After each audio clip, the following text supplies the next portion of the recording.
The live TV, सच सबसे आगे। नमस्कार, मैं हूं रंजीत झा और आप देख रहे हैं the live TV. Madhya Pradesh में भारतीय जनता पार्टी की सरकार जहां एक ओर भ्रष्टाचार में डूबी हुई है, वहीं दूसरी तरफ इनके मंत्री झूठ पर झूठ बोले जा रहे हैं। यानी भाजपा के मंत्री झूठ जब बोलते भी हैं तो सरेआम बोलते हैं। कॉन्फिडेंस लेवल इनका इतना जबरदस्त होता है कि उन्हें मालूम भी नहीं होता कि वो क्या कह रहे हैं, कितना बड़ा झूठ बोले जा रहे हैं जनता के बीच में। भरी सभा में भारतीय जनता पार्टी के मंत्री यानी मध्य प्रदेश में शिवराज चौहान सरकार के शिक्षा मंत्री ने झूठ बोल दिया। मामला पुराने पेंशन स्कीम से जुड़ा हुआ है। पुराने पेंशन स्कीम पर यह कह दिया गया कि मनमोहन सिंह ने इस स्कीम को बंद कर दिया था और वो कह रहे हैं कि इसमें और गहराई में जाने की जरूरत है, लोगों को समझने की जरूरत है। सबसे बड़ी बात यह है कि वह जो आरोप लगा रहे हैं बिना तथ्यों पर लगा दिए, उन्होंने जो कहा है इसका एक वीडियो भी है, आप ये वीडियो सुनिए, फिर हम चर्चा करेंगे कि सच्चाई क्या है। पहले ये वीडियो देखिए। मुझे लगता है कि पुरानी पेंशन के बारे में पूरे देश के लोगों को एक साथ विचार करना होगा और इसलिए करना होगा कि ये कोई भारतीय जनता पार्टी का निर्णय नहीं है। ये पुरानी पेंशन वाली व्यवस्था बंद करने का निर्णय मनमोहन सिंह जी की सरकार के समय हुआ था। तो सुन लिया आपने, ये शिक्षा मंत्री हैं इंदर सिंह परमार और यह कह रहे हैं कि मनमोहन सिंह ने पुरानी पेंशन स्कीम को बंद कर दिया।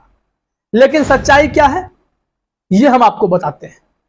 इस वीडियो को अशोक कुमार पांडे ने शेयर किया है। उन्होंने जवाब दिया है शिक्षा मंत्री को कि मध्य प्रदेश के शिक्षा मंत्री इंदर सिंह परमार सरासर झूठ कह रहे हैं कि पुरानी पेंशन स्कीम मनमोहन सिंह ने बंद की थी। स्कीम 2004 में अटल बिहारी वाजपेयी ने बंद की।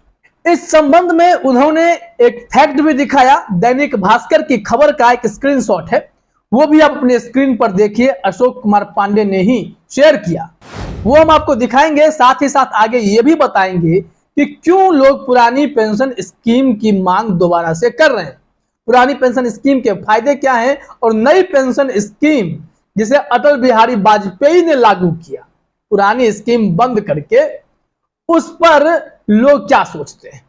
सबसे पहले स्क्रीनशॉट देखिए। दैनिक भास्कर ने जो जानकारी दी है उसमें क्या कहा गया कि केंद्र सरकार द्वारा तत्कालीन प्रधानमंत्री अटल बिहारी वाजपेयी के नेतृत्व में नई पेंशन योजना 2004 में प्रारंभ की गई थी। जो पुरानी पेंशन योजना थी वह 2005 के बाद होने वाली भर्तियों में बंद कर दी गई थी।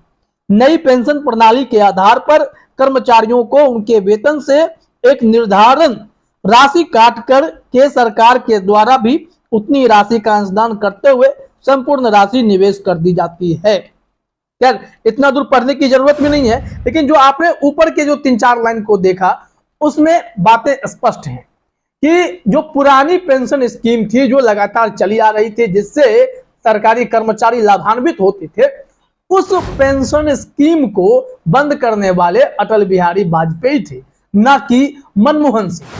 अब बिना किसी तथ्य के, बिना जानकारी इकट्ठा किए भरी सभा में भारतीय जनता पार्टी के मंत्री जो मध्य प्रदेश सरकार में है वो खुलेआम झूठ बोल देते हैं और फिर उनकी फजीहत होने लगती है। ये भारी फजीहत है कि लोग उनको बार बार दुरुस्त कर रहे हैं। इतना भी क्या झूठ बोलना। पुरानी पेंशन की मांग हर राज्यों में हो रही है। कुछ राज्यों ने कदम बढ़ाते हुए पुरानी पेंशन स्कीम लागू कर दी। जैसे आप देख सकते हैं राजस्थान में, छत्तीसगढ़ में, झारखंड में, इन 3 राज्यों में ओपीएस लागू किया गया, एनपीएस को खत्म किया गया। मतलब यह है कि केंद्र सरकार की इच्छा जो भी हो, लेकिन राज्य सरकारों के पास अगर शक्तियां हैं, जनता को या फिर सरकारी कर्मचारियों को यह भरोसा देती है कि अपनी शक्ति का उपयोग कर उनके लिए, उनके हित में फैसले ले रहे हैं। कांग्रेस की सरकार है राजस्थान में भी, छत्तीसगढ़ में भी, वहीं झारखंड में हेमंत सोरेन की सरकार है और ये 3 राज्य आगे बढ़कर पुरानी पेंशन नीति को लागू कर चुके हैं। लेकिन जो भाजपा शासित राज्य हैं वहां पर सिर्फ और सिर्फ बतौलेबाजी चल रही है। मंत्री जी खुले मैदान में आकर मंच पर खड़े होकर मनमोहन सिंह पर ठीकरा फोड़ते हुए बढ़ जाना चाहते हैं, लेकिन सच्चाई तो यह है कि मनमोहन सिंह की भूमिका इसमें नहीं है। अटल बिहारी वाजपेयी जी ने यह फैसला लिया था कि पुरानी पेंशन नीति को बंद करके एनपीएस को लागू करेंगे, नेशनल पेंशन स्कीम को।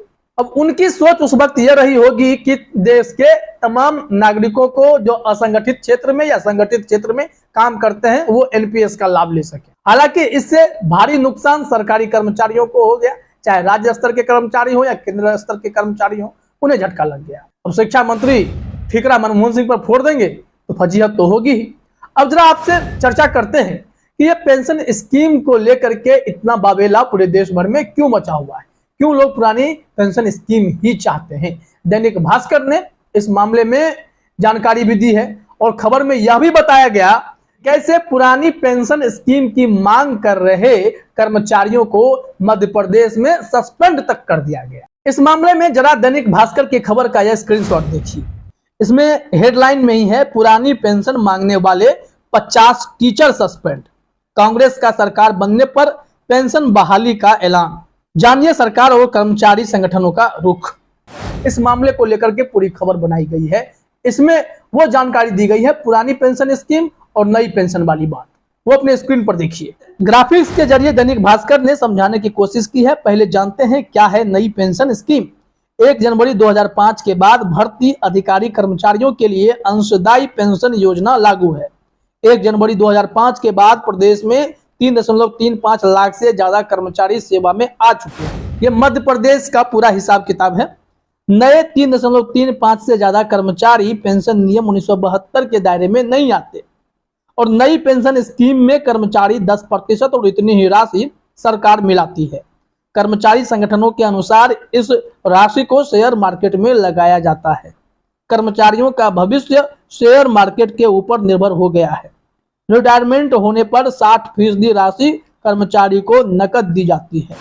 मतलब साफ है कि 40% राशि पर पेंशन दिया जाता है और वो राशि 7,000 से अधिक नहीं हो पाती। अब आगे आते हैं, पुरानी पेंशन फायदेमंद क्यों है। अब इसमें देखिए बहुत ही पॉइंट वाली बातें कही गई हैं, अपने स्क्रीन पर देखिए। पुरानी पेंशन बहाली संघ के अनुसार पुरानी पेंशन नीति में सैलरी की लगभग आधी राशि पेंशन के रूप में मिलती थी। डीए बढ़ने पर पेंशन भी बढ़ जाती थी। नई नीति में ऐसा कुछ भी नहीं है।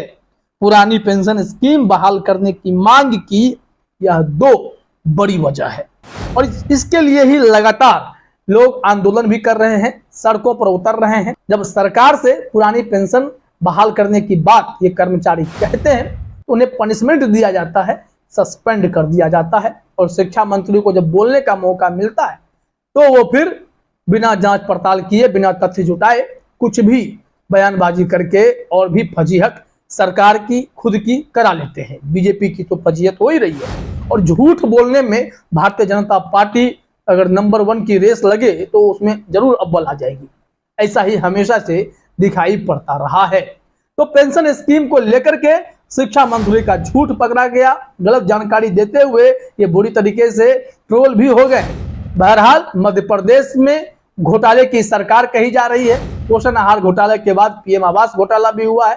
एक के बाद एक कई ऐसे घोटाले वहां पर भरे पड़े हैं जो मध्य प्रदेश में शिवराज सरकार के नाक के नीचे हो रहे हैं और इस पर कोई सख्त कार्रवाई होती दिखाई नहीं पड़ रही है। दूसरी ओर अपने ही कर्मचारियों को लगातार नाराज करने में ये सरकार जुटी हुई दिखाई पड़ती है। फिलहाल इस वीडियो में इतना ही। आप सभी का हमसे जुड़ने के लिए बहुत बहुत धन्यवाद। द लाइव टीवी, सच सबसे आगे।